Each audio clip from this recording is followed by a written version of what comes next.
Hello student, welcome to Mother Swagandar College online classes. Good morning to all of you student. Today we are going to start English Prose lesson 2. Chapter name is A Letter to God written by G.L. Fluent. जैसा कि बच्चों आप जानते हैं कि lesson 2 का एक video आप पढ़ चुके हैं। उसमें आपने देखा कि लेंचो नामक जो किसान है उसकी फसल बहुत अच्छी होती है और वो अपनी फसल को देख करके बड़ा प्रसन्न होता है, लेकिन उसके सामने एक समस्या ये रहती है कि उसकी फसल को पानी की आवश्यकता होती है, जिसे वो ये सोचता है कि शायद थोड़ी वर्षा हो जाए या भारी बारिश हो जाए जिससे उसकी फसल और अच्छी हो जाए। अंत में ये आशा करते हुए कि बारिश होगी, वो अपनी पत्नी से भी कहता है कि ईश्वर चाहेगा तो बारिश होगी। इस तरीके से अंत में ये सोचते सोचते बहुत अधिक बारिश होने लगती है। जैसे ही बारिश होती है तो उसमें से छोटी छोटी बूंद बड़ी बड़ी बूंद इस तरीके से गिरती है, तो लेंचो उस छोटी बूंद और बड़ी बूंद को एक पैसे के रूप में वो तोलता है, जिनमें से बड़ी बूंद को वो 10 सेंट के बराबर कहता है और छोटी बूंद को 5 के बराबर कहता है। तो बच्चों आज हम उसी के आगे पैराग्राफ 4 को हम अध्ययन करेंगे। हम इसके पहले वीडियो में पैराग्राफ 3 तक हम पढ़ चुके हैं। आज हम नेक्स्ट पैराग्राफ का अध्ययन करेंगे। Now I will start the 4th paragraph of the lesson, A Letter to God, G.L. Fluent. Now I recite first. With a satisfied expression he regarded the field of a ripe crop with its flower draped in a curtain of rain, but suddenly strong wind began to blow, and along with the rain very large hailstones began to fall. These truly did resemble new silver coins. The boys, exposing themselves to the rain, ran out to collect the frozen pie. अब यहाँ पे Lencho कहता है कि with a satisfied expression he regarded the field of ripe corn with its flower. बड़े संतोषजनक भाव से जब बारिश, लेखक कह रहा है कि जब बारिश होने लगती है, वर्षा की छोटी बूंद बड़ी बूंद इस तरीके से, जिनमें से वो बड़ी बूंद को 10 सेंट के पीसेस के बराबर और छोटी बूंद को 5 के बराबर कहता है, तो उसे बहुत संतुष्टि मिलती है। तो लेंचो संतुष्ट होता है विद सेटिस्फाइड एक्सप्रेशन, अपने संतोषजनक भावना से। ही regarded the field of ripe corn, उसने पकी हुई फसल, फूलों सहित अपनी पकी हुई फसल को देखा, जो क्या थे, draped in curtain of rain, जो वर्षा के पर्दे से ढके हुए थे, क्या, फसल। But suddenly strong wind began to blow, लेकिन अचानक क्या हुआ, बहुत तेज से हवा चलने लगी, हवा बहने लगी। And along with the rain, और उसी वर्षा के साथ में, उसी बारिश के साथ में, very large hailstone began to fall, बहुत बड़े बड़े ओले गिरने लगे। वेरी लार्ज स्टॉर्म ना, बहुत बड़े ओले गिरने लगे। And these truly did resemble new silver, और ये सत्यता जो थी नए चांदी के सिक्के से मिलते जुलते थे। रिजेंबल माने मिलना जुलना, न्यू सिल्वर कॉइन्स में नए चांदी के सिक्कों से मिलते, चूँकि वो सफ़ेद थे इसलिए वो ऐसा लग रहा था कि नए चांदी के सिक्के से मिलते जुलते थे। The boys exposing themselves to the rain, ठीक है, लेखक कह रहा कि लड़के जो थे, लेंचो के जो लड़के थे, वो वर्षा को अपने खुले बदन में ले रहे थे, स्वयं को खुले बदन में ले रहे थे। Ran to collect the frozen pearl, और उन जमे हुए मोतियों को इकट्ठा करने के लिए बाहर दौड़े।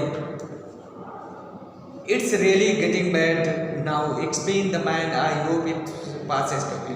लेखक कह रहा है कि अब बहुत बुरा हो रहा है। It's really getting bad now, वास्तव में अब बुरा हो रहा है। उस व्यक्ति ने कहा, आई होप, मैं आशा करता हूँ कि इट पासेस टू, मैं आशा करता हूँ कि जल्दी समाप्त हो जाएगा। It did not pass quickly, ये जल्दी समाप्त नहीं हुआ। फॉर एन आवर, यानी घंटों जो है, the hell rained on the house, घंटों तक जो है ओले घरों में, and garden and hill side, यानी घरों में, बगीचों में, एंड हिल सेगमेंट पहाड़ी क्षेत्र में, एंड द कॉर्न फील्ड और पकी हुई फसलों में, ऑन द होल वैली यानी संपूर्ण घाटी में घंटों बारिश हुई, ओलों की वर्षा हुई। The field was white as if covered with salt, मैदान जो था पूरा सफ़ेद था और इस तरीके ढका हुआ था जैसे कि नमक। Not leaf remain on the trees, पेड़ों पर कोई पत्तियां नहीं रह गई थी।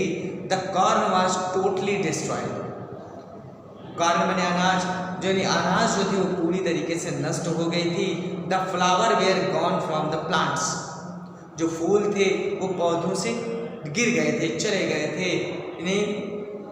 There were no flower in the plant, पौधों में कोई फूल नहीं थे। Lencho's soul was filled with sadness, और इस प्रकार से लेंचो की आत्मा जो थी वो दुख से भर गई। When the storm had passed, और जब तूफान समाप्त हुआ, गुजर गया, he stood in the middle of the field, वो खेत के बीच में खड़ा हो गया। And said to his sons, और अपने पुत्रों से कहा, क्या कहा? A plague of locust would have left more than this, the hail has left nothing, this year we will have no crop. लेखक कह रहा है, जब उसने अपने पुत्रों, लेंचो ने अपने पुत्रों से कहा कि बच्चों, ए प्लेग ऑफ लोकस्ट, टिड्डियों का जो दल है, would have left more then, इससे भी ज़्यादा छोड़ देता है, इससे भी ज़्यादा छोड़ देता है, लेकिन the hell has left nothing, लेकिन ओले ने कुछ भी नहीं छोड़ा। इस वर्ष ओले ने कुछ नहीं छोड़ा है। This year we will have no crop, इस वर्ष हमारे पास में कोई अनाज नहीं होगा। दैट नाइट वॉज सॉरोफुल, वह रात जो है उसकी बहुत दुख भरी रात थी। All our work for nothing, उसने पूरा कोई काम जो है उसने नहीं किया था। There is no one who can help us, Lencho कहता है कि अब कोई नहीं है जो हमारी मदद कर सके। We shall all go hungry this year, वो कहता है इस वर्ष हम भूखे रह जाएंगे। But in the heart of all, लेकिन सभी के हृदय में, who lived in that solitary house, कह रहा but in the heart of all, लेकिन उन सभी लोगों के हृदय में जो who lived in that solitary house in the middle of valley, जो घाटी के बीच में उस अकेले घर में जो लोग रहते थे, उन सभी के हृदय में देयर वाज सिंगल, केवल एक ही आशा थी। वो क्या थी? द हेल्प फ्रॉम गॉड, ईश्वर से मदद। अब केवल एक ही आशा रह गई, ईश्वर से मदद करने की। Don't be so upset even though this seem like a total loss, उसने कहा परेशान मत होइए, यहाँ तक कि even though this seems like a total, ऐसा प्रतीत होता है कि सब कुछ नष्ट हो गया है, लेकिन remember one, no one dies of hunger, लेकिन याद रखिए कोई भी भूख से नहीं मरता है। दैट इज व्हाट दे से, और जो ये वही है जो उन्होंने कहा कि no one die of hunger, कि कोई भी भूख से नहीं मरता है। लेखक कहता है ऑल थ्रू द नाइट, यानी पूरी रात जो है, Lencho thought only of his one, Lencho केवल एक ही आशा के बारे में सोचता था, द हेल्प ऑफ गॉड, ईश्वर की मदद। Whose eyes he had seen instructed, जिसकी आंखें ये निर्देशित करती हैं, एंड सी एवरीथिंग, और ये सब देखती हैं, उसकी दृष्टि, उसकी निगाहें, उसकी आंखें, यानी ईश्वर की आंखें सब कुछ देखती हैं। Even the what is deep in one conscience, कि किसी की अंतरात्मा में क्या है, ठीक है, किसी की अंतरात्मा में क्या है, इस बात को भगवान भी जानते हैं और ये सोचते हैं। Lencho was and ox of a man, Lencho जो है एक व्यक्तियों का एक बैल था, working like an animal in the field, और वो खेतों में जानवरों के तरीके से काम करता था। बट स्टिल ही न्यू, लेकिन वो जानता था हाउ टू राइट, लेकिन उसे लिखना आता था, कैसे लिखा जाता है इस बात को उसे आता था, फिर भी उसे लिखना आता था, वो लिखना जानता था।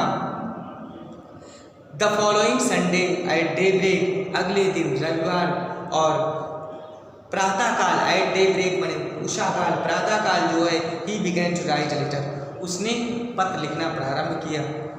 which he himself would carry to town to place in the mail, जिसे वह स्वयं जो है कस्बे ले जाएगा, and place in the mail, और मेल में उसे डाल देगा। It was nothing less than a letter to God, ठीक है, इट वॉज नथिंग, इससे भी और कम नहीं था कि than letter to God, letter में भगवान को पत्र लिखने की अपेक्षा इससे और भी कम नहीं था। उन्होंने लिखा,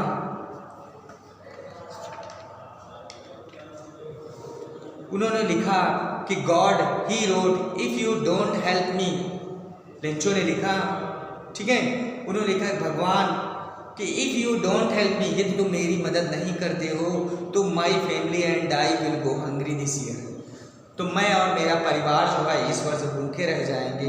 आई need 100 pesos in order to sow field my again. उन्होंने कहा कि मुझे जो है 100 पेसोस की आवश्यकता है अपने खेत को पुनः बोने के लिए, सो मैंने बोना, अपने खेत को पुनः बोने के लिए उन्हें 100 पेसोस की आवश्यकता है। And to live until the crops come, जब तक कि उसकी फसल वापस नहीं आती, मतलब उग नहीं आती, हो नहीं जाती, तब तक की जो है उसे 100 पेसोस की आवश्यकता है, क्योंकि हेल्थ स्टोन ने सब कुछ नष्ट कर दिया। ही रोट टू गॉड, उसने लिखा टू गॉड यानी ऑन द एनवेलप, लिफाफे पर उन्होंने भगवान लिखा, ईश्वर लिखा, but the letter is side, और उसी के अंदर, लिफाफे के अंदर जो है उन्होंने एक पत्र रख दिया। एंड स्टिल ट्रबल, कष्ट करते हुए वेंट टू टाउन, वो कस्बे गया।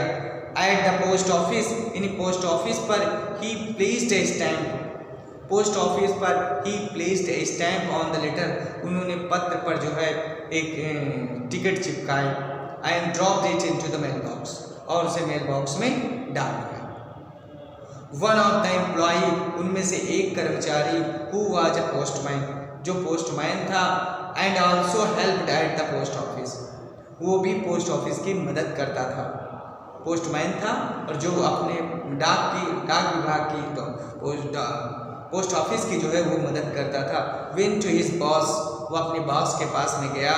लाफिंग हार्टली, जी भर के हंसते हुए बॉस के पास गया। And showed him the letter to God, और उसने जो है भगवान के पत्र को उसे दिखाते हुए, never in his career as postman had been known as that title, उसने कहा कि never in his career as postman, यानी डाकिये के पद पर रहते हुए मैंने कभी भी ऐसे पते को मैंने कभी नहीं जाना, ऐसे पते को मैंने कभी नहीं जाना। The postman A fat amiable fellow, यानी पोस्टमैन जो था वो एक मोटा और मैत्रीपूर्ण साथी था। आल्सो ब्रोक आउट, वो भी हंस पड़ा, ब्रोक आउट लाफिंग, वो भी तेजी से हंस पड़ा। But almost immediately he turned serious, लेकिन तुरंत जो है वो सीरियस हो गया, गंभीर हो गया।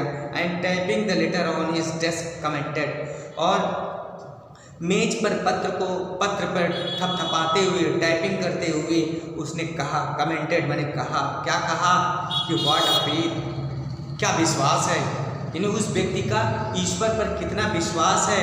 व्हाट फेथ, क्या विश्वास है। I wish I had the faith of man who wrote this letter starting up to correspondence to with God, ठीक है, मेरी इच्छा है कि I had the faith of man, उस व्यक्ति के विश्वास जो था, हु रोट दिस, जिसने पत्र को लिखा, and starting up correspondence to God, और भगवान के साथ पत्राचार को प्रारंभ किया, उसके विश्वास को बनाए रखे। तो बच्चों, इस तरीके से आज हम